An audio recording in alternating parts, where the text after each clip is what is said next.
Most people think the traditional side hustle is dead because of how much AI has taken over, but you are actually just looking in the wrong places.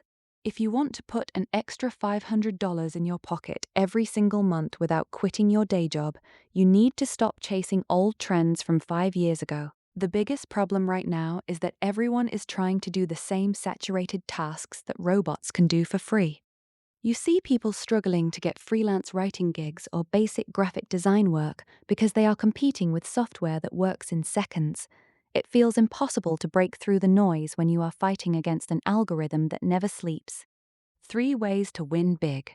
To actually make that $500, you have to lean into things that require a human touch. First, look at hyperlocal drone services. Real estate agents in 2026 are desperate for high quality, neighborhood specific footage that looks cinematic and personal.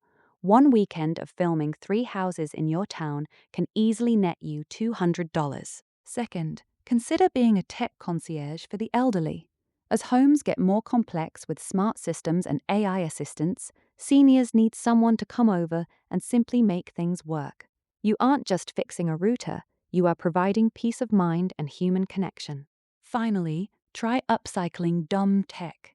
People are tired of everything being connected to the internet and are paying a premium for vintage offline devices like original iPods or old digital cameras. You can find these at thrift stores for $10 and flip them online for $80 or $90 to people craving a digital detox.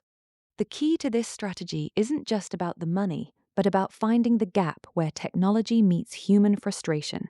When you solve a problem that a computer can't understand, you become indispensable. You don't need a fancy degree to do this. You just need to be more helpful than a chatbot. Start with just one of these 3 ideas this Saturday, and you will see that $500 hit your bank account faster than you think. Check out this next video to see exactly how to set up your first drone business from scratch.